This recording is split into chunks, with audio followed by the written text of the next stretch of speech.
नमस्कार, मी डॉक्टर शिवारी वाघ, संचालक aspire education institute, Chhatrapati Sambhajinagar.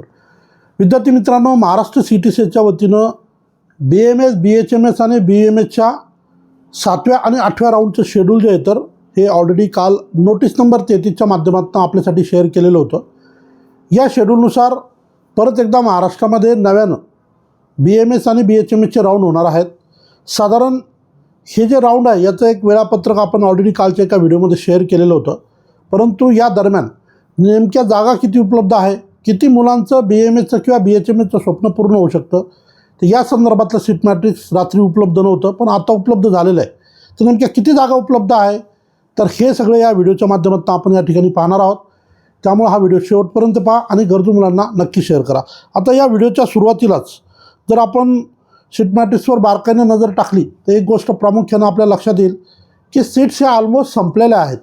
परंतु यात एक आनंद वार्तासुद्धा आहे की एक नवीन BMS कॉलेज महाराष्ट्रामध्ये इंट्रोड्यूस झालेलं आहे. त्यामुळं बऱ्यापैकी सीट्स या ठिकाणी पाहायला मिळत आहेत.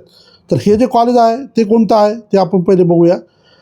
सुरुवातीला महाराष्ट्रामध्ये जे एकूण काय गव्हर्नमेंट कॉलेजेस आहेत तर त्या एकूण ज्या गव्हर्नमेंट कॉलेजेसची संख्या जी 22 आहे तर त्यामध्ये मात्र फक्त आता केवळ 10 जागा उपलब्ध आहेत. परंतु एक नवीन कॉलेज माऊली आयुर्वेद मेडिकल कॉलेज लातूर उदगीरला या ठिकाणी कॉलेज आलेलं आहे आणि या ठिकाणी या कॉलेजची इंटेक ही 100 आहे. म्हणजे जवळजवळ 15% जरी मॅनेजमेंट कोटा आपण काउंट केला तरी जवळजवळ 85 जागा या कॉलेजमुळं महाराष्ट्राच्या राऊंडमध्ये मेरिटवर विद्यार्थ्यांना उपलब्ध आहे. त्या ठिकाणी मिळणारे सगळे कॅटेगरी बेनिफिटसुद्धा तिथं लागू आहे. सो थोडक्यात काय ते एक नवीन कॉलेज आल्यामुळं काही सीट्स आपल्याला त्या ठिकाणी पाहायला मिळत आहे.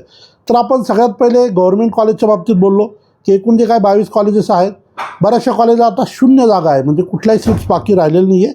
परंतु सगळ्या कॉलेजला मिळून कुठं एखादी कुठं 0, परंतु टोटली 22 कॉलेजमध्ये जे तर 10 सीट्स आपल्याला पाहायला मिळत आहेत. आणि यानंतर जो महत्त्वाचा विषय असतो तो म्हणजे प्रायव्हेट BMS कॉलेजेस, म्हणजे ज्याला सेमी गव्हर्नमेंटचे कॉलेज आपण म्हणू शकतो, कारण त्या ठिकाणी शासनाच्या सगळ्या सुविधा आणि कॅटेगरी बेनिफिट लागू आहेत. तर हे जे कॉलेजेस आहेत तर याच्यामध्ये आता जवळजवळ हे कॉलेजची संख्या आता 124 झाली आहे. अर्थात यामध्ये 2 मुस्लिम मायनॉरिटीचे कॉलेजेससुद्धा इन्क्लूड असणार आहेत. सो आता या 124 कॉलेजमध्ये मेरिट बेसिसवर कॅटेगरी बेनिफिटसह वेगवेगळ्या कॅटेगरीच्या मुलांना पकडून जवळजवळ 112 जागा या त्या ठिकाणी उपलब्ध आहे. आणि जस्ट इमॅजिन यामधल्या 112पैकी 85 जागा या नवीन आलेल्या कॉलेजमुळे उपलब्ध आहेत. म्हणजे जुने जर कॉलेज आपण विचारात घेतले तर त्या ठिकाणी केवळ 112पैकी 85 वजा केल्यानंतर 27च जागा राहिल्या होत्या. म्हणजे बऱ्याचदा आता जे बाँड्रीवरचे मुलं होते ते फार चिंताग्रस्त आहेत की समजा आता 289ला ACBCमध्ये ॲडमिशन मिळाले, 279ला, आणि 279चाच कॅन्डिडेट अजूनही ॲडमिशनपासून वंचित होता कारण त्यांचा रँक पुढे होता. तर अशा परिस्थितीमध्ये आता हे जे काही जागा उपलब्ध झाल्या आहेत यामुळं जे 279, 278 वगैरेच्या मार्कावर जे मुलं आहेत त्यांना कदाचित त्याचा फायदा होताना आपल्याला पाहायला मिळेल. सो थोडक्यात ज्या जागा उपलब्ध आहेत तर त्या गव्हर्नमेंटच्या 10 आणि प्रायव्हेट BMS कॉलेजेसच्या सेमी गव्हर्नमेंट म्हणूया आपण त्याला, त्या ठिकाणी 112 जागा आहेत. म्हणजे मोठामोठी ज्याला कॅटेगरी बेनिफिटचं ॲडमिशन मिळतील त्या जागा 122 होतील. आणि प्रायव्हेट BMS कॉलेजेसला IQ कोट्यामध्ये, म्हणजे ज्याला आपण मॅनेजमेंट म्हणूया, त्या ठिकाणी जवळजवळ अजूनही 56 सीट्स या उपलब्ध आहेत. सो सगळं मिळून जर आपण काउंटिंग केलं तर 112 + 56, 168 + 10, 178 जागा ह्या महाराष्ट्रामध्ये आता BMSला उपलब्ध आहे नवीन कॉलेजसह आलेल्या नवीन सीट्ससह. तर या पद्धतीनं जे तर या सीट्स आहेत तर याच्यासाठी जे विद्यार्थी वेटिंगला आहेत त्यांनी नक्की चॉईस फिलिंग करावी. त्यानंतर आपण वळूया BHMS कॉलेजच्या संदर्भानं. असे अनेक मुलं आहेत की ज्यांना 195, 194, 196 मार्क आहेत आणि प्रश्न तिथेही येतो की बाबा BHMSचं स्वप्न तरी पूर्ण होईल का. तर त्या परिस्थितीमध्ये महाराष्ट्रामध्ये जे काही एकूण BHMSचे कॉलेजेस आहेत तर इथे मात्र गव्हर्नमेंट कॉलेजला आताही 7 जागा उपलब्ध आहे, जे की एकमेव कॉलेज आहे BHMSचं जळगाव येथे. आणि जर आपण आपले इतर कॉलेजेसचा जर विचार केला, जे आपले सेमी गव्हर्नमेंटचे कॉलेज म्हणूया आपण, तर त्या ठिकाणी एकूण 54 कॉलेजेस आहेत. आणि या 54 कॉलेजमध्ये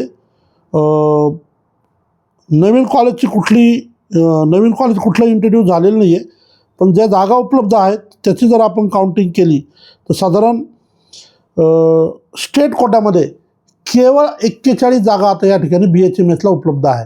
अर्थात या वेगवेगळ्या कॅटेगरीसाठी असतील, परंतु जे मुलं ज्या कॅटेगरीत बिलॉंग करतात त्यांनी त्याच कॅटेगरीमधनं अर्ज करावा.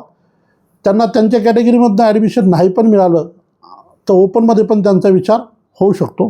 सो 41 जागा या ठिकाणी उपलब्ध आहेत आणि IQ कोट्यामध्ये जवळजवळ 109 जागा BHMSच्या अजूनही उपलब्ध आहेत.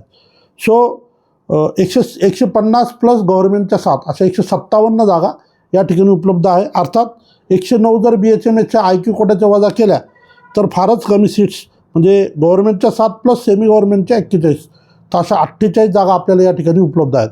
सो जे विद्यार्थी महाराष्ट्रामध्ये नवीन कॉलेज येणार का, परत राऊंड होणार का, चॉईस फिलिंगमध्ये गेल्यावर कॅटेगरी बेनिफिट मिळणार का, या सगळ्या प्रश्नांची उत्तरं आपल्याला या व्हिडिओच्या माध्यमातून मिळालेली आहेत.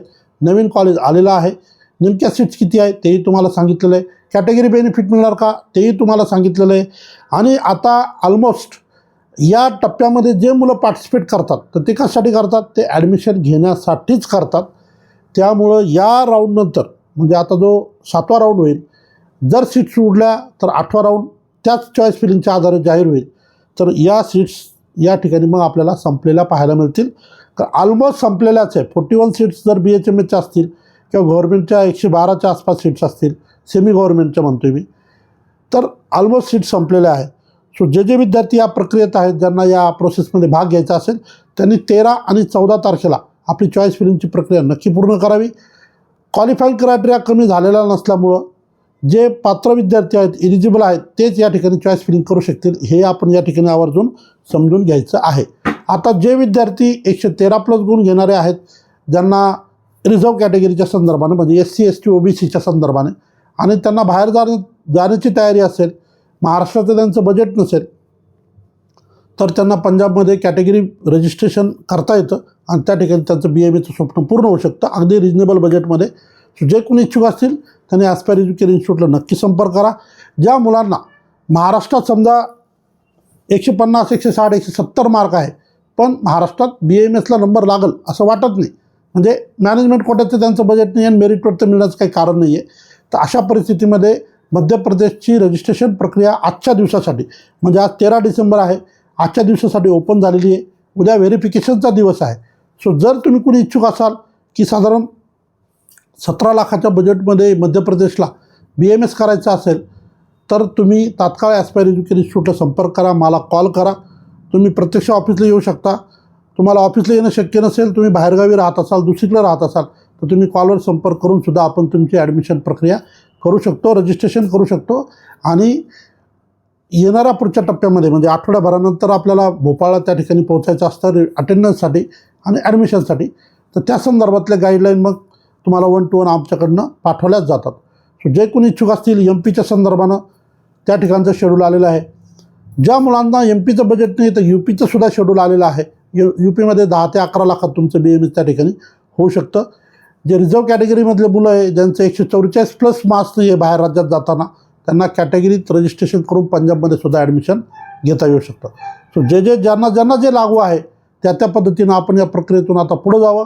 हा अगदी शेवटचा टप्पा असणार आहे. कट ऑफ कमी होणार की नाही होणार याबद्दल कुठल्याही गाईडलाईन अधिकृतपणे उपलब्ध नाही आहेत. पहिले कॉलेज सांगत होते की कट ऑफ कमी होणार, तेच कॉलेज आता सांगत आहे की कट ऑफ कमी होणार नाही. आमचं बोलणं झालं आहे. त्यामुळं जे आत्तापर्यंत रिझर्व कॅटेगरीमध्ये किमान क्वालिफाय आहे त्यांच्यासाठी पंजाबचे डोर ओपन आहेत. कृपया त्याचा आपण फायदा घ्यावा. एक महत्त्वाची सूचना या ठिकाणी देतो आणि थांबतो. धन्यवाद.